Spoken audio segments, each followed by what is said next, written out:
ദൈവത്തിൻ്റെ അതിപരിശുദ്ധ നാമം ഇപ്പോഴക്കാലം വാഴ്ത്തപ്പെടുമാറാകട്ടെ. വീണ്ടും തിരുവചനമായി നിങ്ങൾ സന്നിധാനിപ്പാൻ ദൈവം നൽകിയ കൃപയ്ക്കായി സ്തോത്രം ചെയ്യുന്നു. ഇന്നത്തെ നമ്മുടെ ദൈവജനത്തെ ആധാരമാക്കി ദൈവമായ ചിന്ത നിങ്ങളുമായി പങ്കിടുവാൻ ആഗ്രഹിക്കുന്നു. സഭ പ്രസംഗിപ്പാൻ 1 അധ്യായം 9 വാക്യം. യൗവനക്കാരാ, നിന്റെ യൗവനത്തിൽ സന്തോഷിക്കുക, യൗവനത്തിൽ നിന്റെ ഹൃദയം ആനന്ദിക്കട്ടെ. നിനക്കിഷ്ടമുള്ള വഴികളിലും നിനക്ക് ബോധിച്ച വണ്ണവും നടന്നുകൊള്ളുക. എന്നാൽ ഇവയൊക്കെ ഈ നിമിത്തം ദൈവം നിന്നെ ന്യായവിസ്താരത്തിലേക്ക് വരുത്തുമെന്ന് അറിയുക. Praise the Lord. ഹല്ലേലൂയ, സ്തോത്രം. വളരെ പരിചിതമായ സഭാപ്രസംഗി ശേഷം ദൈവജനത്തോട്, യൗവനക്കാരോട് ദൈവം പറയുന്നൊരു ദൈവത്തിൻ്റെ വചനമാണ് നാം വായിച്ചത്. യൗവനക്കാരാ, നിൻ്റെ യൗവനത്തെ സന്തോഷിച്ചുകൊള്ളുക. ഇന്നത്തെ യൗവനക്കാരെ, നമ്മളെ കുഞ്ഞുങ്ങളെ ദൈവസന്നിധിയിലേക്ക് നമുക്ക് കൊണ്ടുവരാം. ഇന്നത്തെ ഈ വചന ശുശ്രൂഷ കഴിഞ്ഞ ദിവസങ്ങളൊക്കെ എന്നെ വളരെ ചിന്തിപ്പിക്കുവാനിടയായിരുന്നു. ഇന്ന് പകൽക്കാലം ഈ വചനം പറയുമ്പോൾ, യൗവനക്കാരാ, നിൻ്റെ യൗവനത്തിൽ സന്തോഷിക്കുക, നിനക്കിഷ്ടമുള്ള നിൻ്റെ ഹൃദയം നിൻ്റെ യൗവനത്തിൽ ആനന്ദിക്കരുത്, നിനക്കിഷ്ടമുള്ള വഴികൾ നീ ബോധിച്ച വണ്ണം നടന്നുകൊള്ളുക എന്ന് പറയുമ്പോൾ തന്നെ നമുക്ക് തിരുവചനത്തിൽ മറ്റൊരു വചനമായിട്ട് ഇത് ചേർത്ത് വായിക്കാൻ കഴിയണം. സങ്കീർത്തനം 1:1. ദുഷ്ടന്മാരുടെ ആലോചന പ്രകാരം നടക്കാതെയും പാപികളുടെ വഴി നടക്കാതെയും പരിഹാസികൾ ഇരിക്കരുതെന്ന് ദൈവത്തിൻ്റെ വചനം പറയുന്നത്.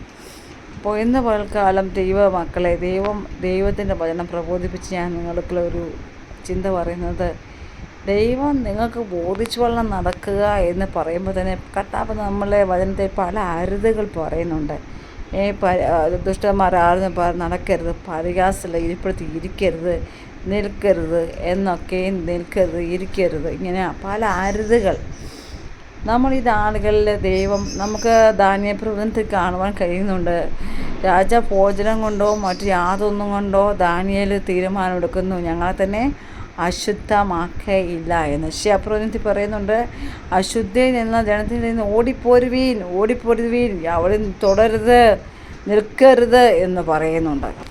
ദൈവമക്കളെ, ഈ നാളുകളിൽ ദൈവം നമ്മളെ ദൈവത്തിൽ കൂടെ പ്രബോധിപ്പിക്കുന്നത്, നമ്മളെ യൗവനത്തിൽ നമ്മൾക്ക് ബോധിച്ചവണ്ണം നടക്കുക എന്ന് പറയുമ്പോൾ തന്നെയും ഇഷ്ടമുള്ള ചെയ്യുക, ഒക്കെയും ചെയ്തുകൊള്ളുക എന്ന് പറയുമ്പോൾ ഇന്നത്തെ യൗവനക്കാരോട് പറയുക, കുഞ്ഞുങ്ങളെ, നിങ്ങൾ വഴിതെറ്റി പോകരുത്, ഈ ലോകത്തിൻ്റെ മ്ലേച്ഛതയിൽ നിങ്ങൾ അകപ്പെട്ടു പോകരുത്.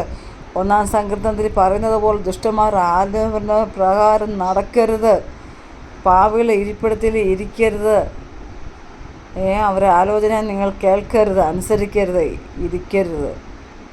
ദൈവം ആ ദാനിയേലിനെപ്പോൾ നിങ്ങളും തീരുമാനമെടുത്ത് ജീവിക്കുന്നുവെങ്കിൽ, ഞങ്ങളെ കൊണ്ട് തന്നെ, ഞങ്ങൾ രാജാക്കന്മാരുടെ ഭോജനം കൊണ്ട് ഞങ്ങളെ അശുദ്ധി ആക്കത്തില്ല എന്നുള്ള ഒരു തീരുമാനത്തിലേക്ക് നിങ്ങൾ നാളുകളാകുന്നുവെങ്കിൽ, പ്രിയ കുഞ്ഞുങ്ങളെ, ദാനിയേലിന് വേണ്ടി ദൈവം ഇറങ്ങി വരാൻ മെയിൻ കാരണം അവൻ്റെ തീരുമാനത്തിലാണ്. സ്തോത്രം. അവൻ്റെ ശക്തമേറിയ തീരുമാനത്തിലാണ്. ഈ നാളുകളിൽ നമ്മൾ തന്നെ നാം അശുദ്ധമാക്കില്ല. നമ്മളെ വാക്കുകൊണ്ടോ നമ്മളെ പ്രവൃത്തി കൊണ്ടോ നമ്മുടെ ചിന്ത കൊണ്ടോ നിരൂപങ്ങൾ കൊണ്ടോ ഒന്നും ഞാൻ ദൈവത്തിൻ്റെ ഹിതമില്ലാത്ത ചെയ്യുകയില്ല എന്നുള്ള തീരുമാനം നമ്മൾ ശക്തമായി എടുക്കുമ്പോൾ ദൈവം അതിന്മേൽ ഇറങ്ങി പ്രവർത്തിക്കുവാൻ, ദാനിയേലിന് വേണ്ടി ദൈവം ഇറങ്ങി വന്നതുപോലെ സിംഹക്കുഴിയിൽ വായ അടച്ചതുപോലെ ദൈവം നമുക്ക് പ്രതികൂലമായി വരുന്നതായ പ്രതിസന്ധികളെ ജയിക്കുവാൻ നമുക്ക് ദൈവം കൃപ നൽകും. ദൈവം അതിൽ ഇറങ്ങി വരുവാനിടയായിത്തീരും.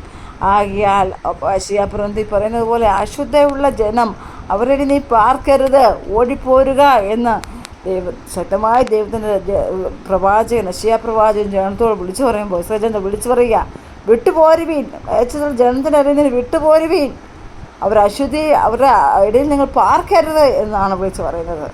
ആകിയാൽ പ്രിയ ദൈവമക്കളെ, ദൈവജനമേ, ഈ നാളുകളിൽ ഈ മ്ലേച്ഛത നടന്ന ജനത്തിൻ്റെ ഇടയിൽ നിന്ന് നമുക്ക് ഓടിപ്പോകാം, ദൈവസന്നിധിയിലേക്ക് നമുക്ക് ഓടി മറയാം, ആ ക്രിസ്തു എന്ന പാറയെ നമുക്ക് മറയാം. പ്രിയ കുഞ്ഞുങ്ങളെ, അശുദ്ധമായതൊന്നും തൊടരുത്, കുടിക്കരുത്, കഴിക്കരുത്, രുചിക്കരുത്, നോക്കരുത്, ചെയ്യരുത്. പല അരുതുകൾ നമുക്ക് വചനത്തിൽ കാണുവാൻ കഴിയുന്നുണ്ട്. യോബിൻ്റെ പുസ്തകത്തിൽ കാണുന്നുണ്ട്, ഞാൻ എൻ്റെ കണ്ണുമായിട്ടൊരു നിയമം ചെയ്തിരിക്കെ ഒരു യുവതിയെ ഞാൻ എങ്ങനെ നോക്കും. അപ്പോൾ നമ്മൾ കണ്ണിനോടൊരു നിയമമുണ്ട് അല്ലേ? അപ്പോൾ ദൈവത്തിൻ്റെ പ്രമാണത്തിനനുസൃതമായി നമുക്ക് ജീവിക്കാം. പല അരുതുകൾ ദൈവം നമുക്ക് കൽപ്പിച്ചിട്ടുണ്ട്. നിൽക്കരുത്, ഇരിക്കരുത്, ചെയ്യരുത്. അപ്പോൾ കുഞ്ഞുങ്ങളെ, എന്നെ കേൾക്കുന്ന ദൈവജനമേ, ദൈവത്തിൻ്റെ വചനപ്രകാരം ആ ന്യായപ്രമാണത്തിന് അനുസൃതമായി ജീവിപ്പാൻ ഈ നാളുകൾ ദൈവം നമ്മൾ സഹായിക്കുക. ഈ അരുതുകൾ നമ്മൾ അനുസരിക്കുമ്പോൾ, കർത്താവ് വിലക്കുന്നതായ കാര്യങ്ങൾ നമ്മൾ ചെയ്യുമ്പോൾ, നമുക്ക് ആ ദൈവസന്നിധി നമുക്ക് സ്നേഹത്തെ പുലർത്തുവാനാകും. ദൈവം അരുത് ചെയ്യരുതെന്ന് പറഞ്ഞ കാര്യം നമ്മൾ ചെയ്യാതിരിക്കുക. അപ്പോൾ ദൈവത്തെ പിതാവിന് നമ്മോട് ഇഷ്ടം കൂടുവാനാകും.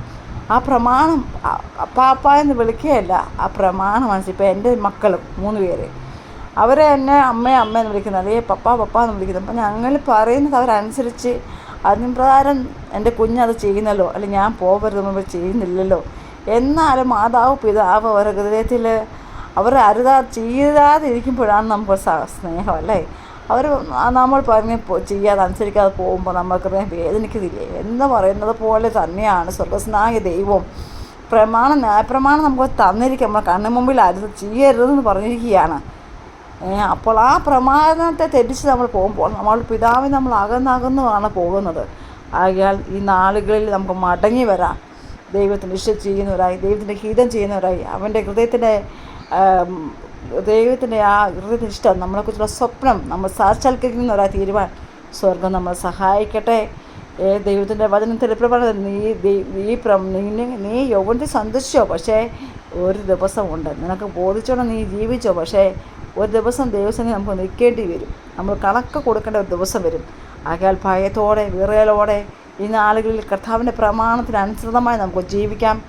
കുഞ്ഞുങ്ങളെ, മടങ്ങി വരാം. അപ്പാ സോറി എന്ന് പറഞ്ഞ് മടങ്ങി വന്നാൽ മനുഷ്യരെ കേവലം മനുഷ്യരെപ്പോലല്ല, പിന്നെ ആ ഒരു നമ്മൾ തെറ്റ് ചെയ്താൽ ഒന്ന് പിഴച്ചു പോയാൽ മനുഷ്യരത് മരിക്കുന്ന ആൾ വരെ പറഞ്ഞ് നമ്മൾ നിന്ദിക്കും. പക്ഷേ ദൈവം അങ്ങനല്ല. ദാവീദ് പാപം ചെയ്തു നിലപാട് വീണു. 51 സങ്കീർത്തനത്തിൽ അവൻ കരഞ്ഞ് നിലവിളിച്ചുകൊണ്ട് ദൈവത്തോട് അവൻ്റെ പ്രാർത്ഥനയാണ് കാണുന്നത്. ഞാൻ പാപത്തിൽ എൻ്റെ അമ്മേനെ ഗർഭം ധരിച്ചു, അന്തർഭാഗത്തിൽ ദൈവം സത്യം വേണ്ടിയൊന്ന് ഇച്ഛിക്കുന്നത് എന്ന് പറഞ്ഞാൽ നിലവിളിക്കുമ്പോൾ പിതാവ് അത് ഉൾക്കൊണ്ടു. എൻ്റെ ഹൃദയപ്രകാരമുള്ള മനുഷ്യനെന്ന് ദൈവം ദാവീദിനെക്കുറിച്ച് പറയുന്നു. പ്രിയ ദൈവമക്കളെ, പ്രിയ കുഞ്ഞുങ്ങളെ, ആകിയാൽ നമ്മളോട് ദൈവവചനം സന്തോഷിക്കുക എന്ന് പറയുമ്പോൾ തന്നെ പ്രമാണത്തെ കടന്നു പോവരുത്. ദൈവത്തെ ധിക്കരിച്ചരുത് എന്ന് പറയുന്നതിനെ ധിക്കരിച്ച് നാം പോവരുത്. ആകയാൽ ദൈവത്തെ നമുക്ക് സ്നേഹിക്കാം, പ്രമാണത്തിൽ ജീവിക്കുവാൻ ദൈവം നമുക്ക് കൃപ നൽകട്ടെ. ദുഷ്കാലമാകുകയാണ്. വരെയും തെറ്റിക്കാൻ നോക്കുന്ന ഈ കാലഘട്ടത്തിൽ ദൈവപ്രമാണം അനുസരിച്ച് ജീവിപ്പാൻ ദൈവമക്കളെ നമ്മളെ ഓരോരുത്തരെയും ദൈവം സഹായിക്കട്ടെ. അതിനൊക്കെ കൃപയ്ക്കായി നമുക്ക് പ്രാർത്ഥിക്കാം, കണ്ണുകളടയ്ക്കാം. സ്വർഗീയ പിതാവേ, ഈ നല്ല വചനത്തിനായ സ്തോത്രം. കർത്താവെ, യൗവനക്കാരാ, നിൻ്റെ യൗവനത്തിൽ സന്തോഷിച്ചു കൊള്ളുക, നിനക്ക് ബോധിച്ചുകൊണ്ട് ജീവിച്ചു കൊള്ളുക എന്ന് പറയുമ്പോൾ തന്നെ ഇതൊക്കെ നിമിത്തം നീ ന്യായവിസ്താരത്തിൽ നിൽക്കേണ്ട ഒരു ദിവസം വരും. ഞങ്ങൾ കർത്താവെ കണക്ക് ബോധിപ്പിക്കേണ്ട ദിവസം വരുമെന്ന് നിങ്ങൾ അറിയുന്നു. 1 സങ്കീർത്തനത്തിൽ കൂടി ദൈവം സംസാരിച്ചല്ലോ. കർത്താവെ പല അരുതുകൾ ഞങ്ങൾ ദൈവ മുമ്പിൽ കർത്താവ് പറയുമ്പോൾ അതനുസരിച്ച് ഞങ്ങൾ ജീവിപ്പാൻ ഞങ്ങളെ സഹായിക്കണമേ എന്ന് പ്രാർത്ഥിക്കുന്നു. എൻ്റെ പ്രമാണത്തിനനുസരിതമായി ജീവിപ്പാൻ, അങ്ങനെ ഹൃദയത്തിൻ്റെ ആ ആഗ്രഹം അനുസരിച്ച് ജീവിപ്പാൻ നീ ഞങ്ങളെ സഹായിക്കണമേ. നിൻ്റെ ഇഷ്ടം, നിൻ്റെ ഹൃദയത്തിൻ്റെ ഇഷ്ടം ഈ നാളുകൾ ഞങ്ങൾ ജീവിതത്തിൽ ചെയ്തെടുക്കുവാൻ സർവ്വം സഹായിക്കണം. അതിനായി ഞങ്ങളെ ഒരുക്കണം. യേശുവിൻ നാമത്തിൽ തന്നെ ആമേൻ. God bless you.